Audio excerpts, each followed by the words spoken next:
Hola Asier, muchas gracias por estar con nosotros hoy y compartir un poco de tu tiempo en este momento bastante especial, ¿no? 15 años después de que crearas esta pieza y existiera por primera vez, ¿no? para el mundo, para el público y en esta institución. Quería empezar por lo más básico a nivel descriptivo, ¿no? De qué es lo que tenemos aquí. Empezar, de hecho, a lo mejor incluso por los elementos. El más visual que cobra lugar en esta obra de 2007 es el fuego, ¿no? Y la significación histórica y acumulada que tiene el fuego y que tú de hecho utilizas de una manera muy específica, ¿no? ¿Qué rol cumple el fuego en esta pieza? La descripción evidentemente más simple es que es una pieza que trae una llama de fuego ardiendo dentro del museo. Esa ya es una definición, ¿no? Independientemente de que articulemos cada uno de los elementos, creo que lo más importante, y de lo que todo lo demás es consecuencia, es de que no se puede tener un fuego ardiendo en un museo, ¿no? Se podría decir que es un problema y su propia solución, ¿no? Es una lata de fuego con un combustible que está constantemente ardiendo y todo el aparataje, vamos a decir, el aparataje además un poco exagerado, ¿no? En comparación con lo poco que es la pequeña llama que arde en el espacio, exige un aparataje, vamos a decir, exagerado, y esa tensión entre esos dos elementos es lo que configura la pieza.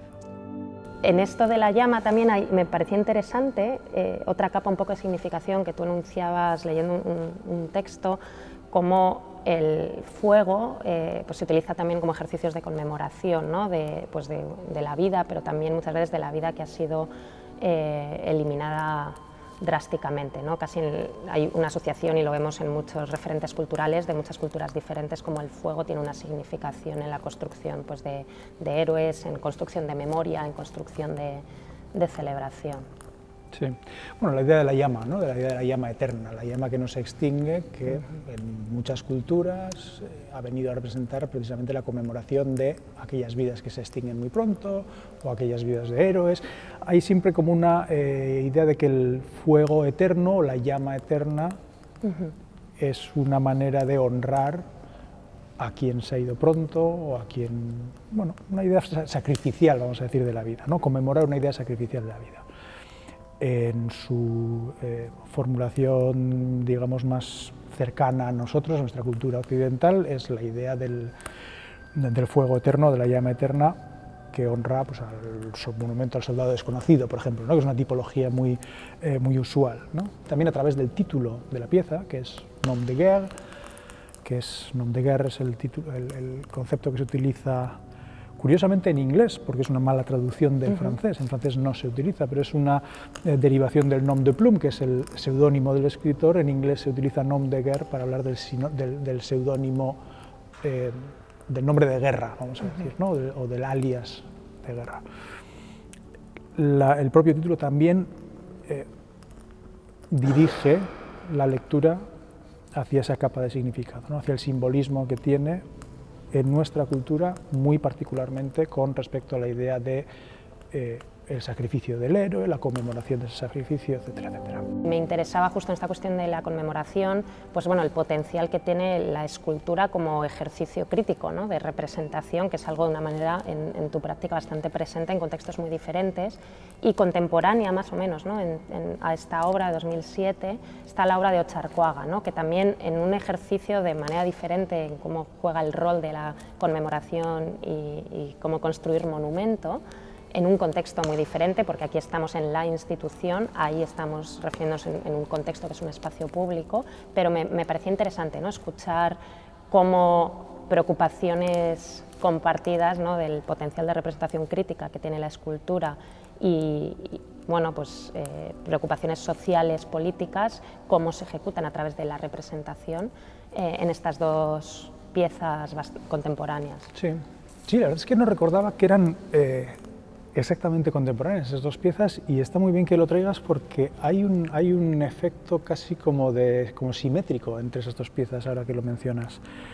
Lo que siempre me ha interesado con respecto a esa idea de monumentalización como función, o función monumental, vamos a decir, o función simbólica de la escultura siempre con respecto a su función monumental, lo que me interesa siempre es el desplazamiento de esa función, ¿no? Cómo hay una serie de vicisitudes, vamos a decir, por las cuales lo que en un momento es un monumento que conmemora una cosa, con el tiempo puede convertirse en otra, puede reutilizarse, reescribirse, resignificarse, vamos a decir, ¿no?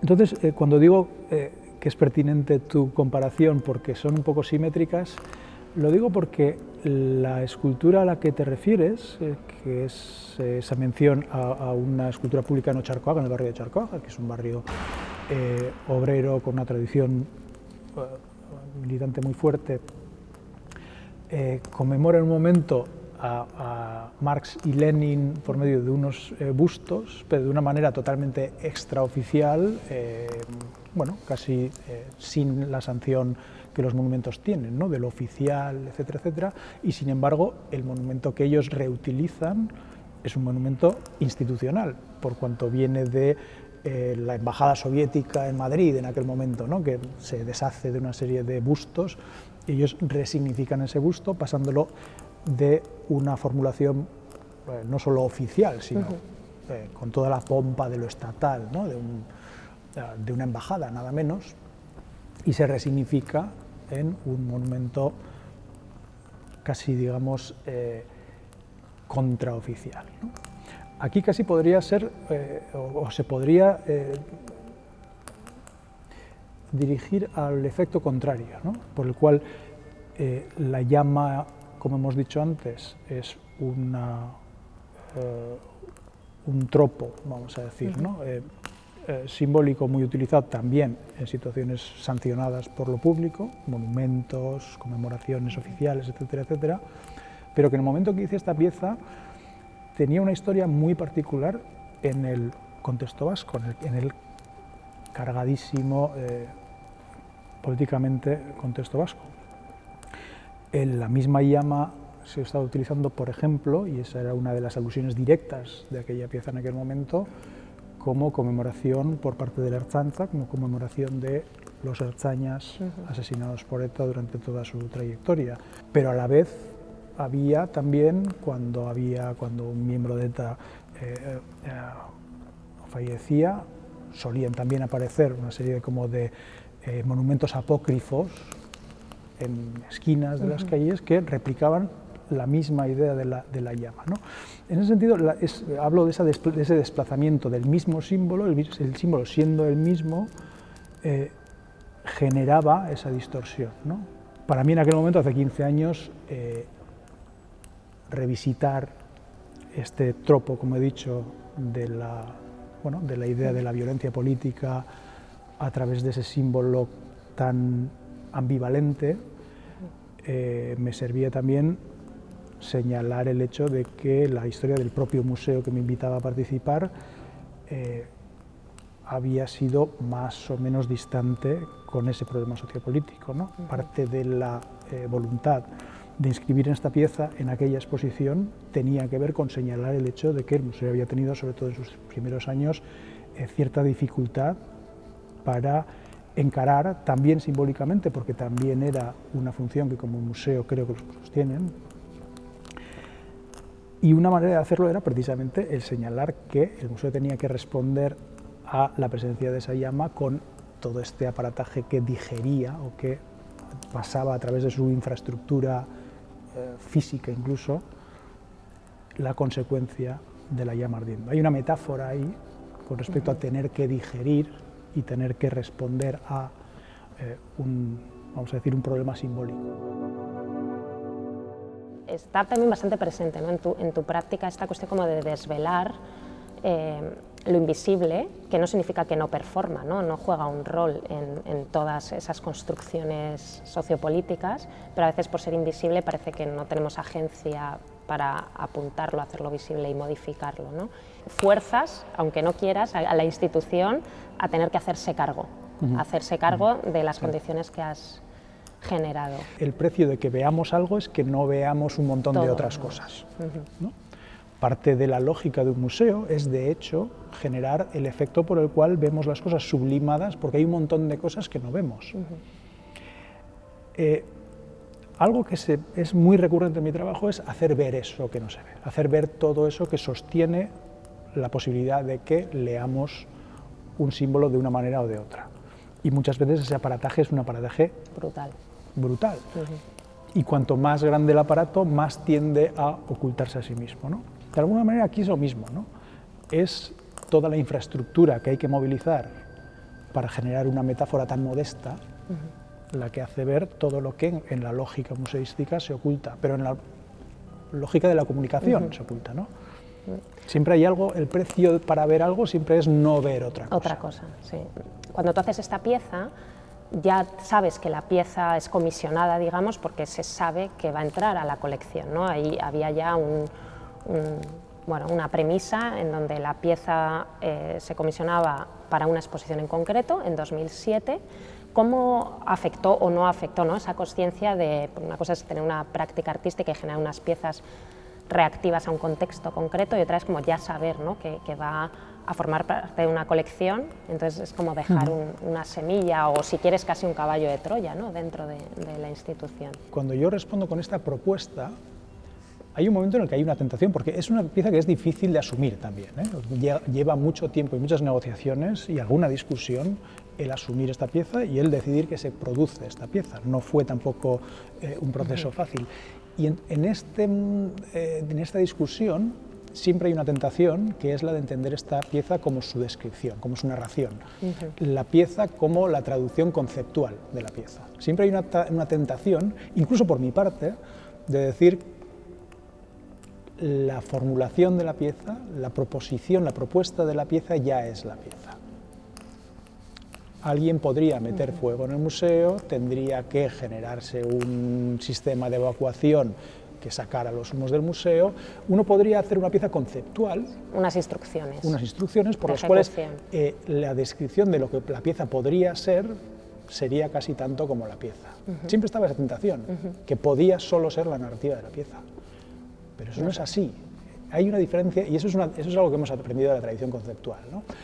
Hay un suplemento, hay una diferencia entre contar lo que podría suponer la metáfora de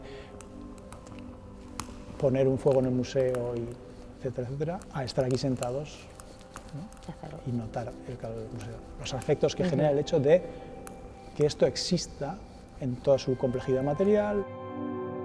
Lo que hace que un museo sea un museo en términos de tipología espacial es un espacio en donde la temperatura y la humedad están totalmente controladas y es estable, que es un artificio, puesto en la vida natural no existe ese control de temperatura y de humedad.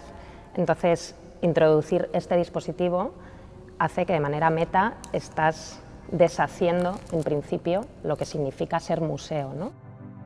Yo creo que esa es la diferencia de la escultura. La diferencia de la escultura es que esto genera un suplemento que desborda su formulación conceptual o su formulación discursiva. Esto es no solo la formulación de qué pasa si pongo un fuego en una sala, esto es fuego en una sala. Y eso hace que desborde mi intención, la intención del museo, pero también que desborde la función de la pieza hace 15 años, la función de la pieza dentro de la colección a futuro, y potencialmente, como apuntas, trabaja en la resignificación de la que estaba hablando al principio.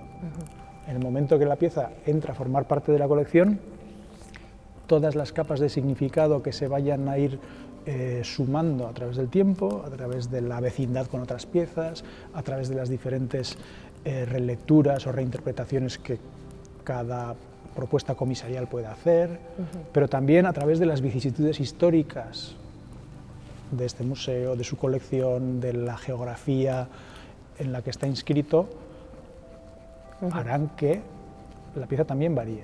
Esta pieza se expone hace 15 años y se vuelve a exponer ahora, y el contexto sociopolítico también ha cambiado bastante, y las significaciones. ¿Cómo has vivido tú eso, o has identificado, o sea, has llegado a palpar no ni siquiera, o sea, no es un vamos a entender socialmente, ¿no?, cómo es recibida la pieza, pero incluso tú, ¿no?, en cómo puedes ver en ese momento donde haces la pieza, sabiendo que va a entrar en una colección y, bueno, la semilla que tú estás poniendo conscientemente y cómo esas significaciones han cambiado o no 15 años después. Bueno, evidentemente la prevención que tenía yo hace 15 años con respecto a las posibles derivas que pudiera tener el presentar esta pieza ya no existen de la misma manera o son muy diferentes, eso por una parte, pero por otra parte es muy gratificante ver que hay, por ejemplo, ahora hay una relectura de esta pieza en esta sala en la que la pieza también activa una capa de significado que tiene que ver con lo elemental, con los elementos, el agua, el fuego, la tierra. Es un alivio que la pieza pueda también funcionar a ese nivel, porque es un nivel que siempre ha sido propio de la pieza, pero que, vamos a decir, un contexto demasiado cargado hace que sea menos visible. Me interesaba un poco a colación, de manera más específica, sabiendo que esta obra fue comisionada para en un futuro entrar en la colección, pues ahora ya un poco con ese legado entender de manera un poquito más abierta cómo entiendes y cómo te posicionas tú como artista, no solo desde la teoría, sino pues al final con piezas que tú te vas, pero la pieza queda ahí, ¿no?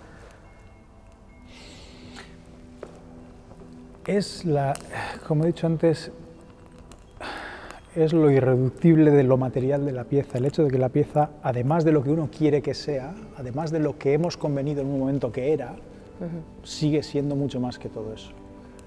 Desborda, trasciende aquello que la pieza quería ser, aquello que yo quise que fuera, aquello que el museo quiso que fuera cuando la adquirió. Nos paralizaría absolutamente el tener que pensar en qué hay que coleccionar, en qué hay que crear en cada momento, pensando en las consecuencias futuras que vaya a tener. Eso sería una forma totalmente paralizante de trabajar. Y sin embargo sabemos que las tendrá.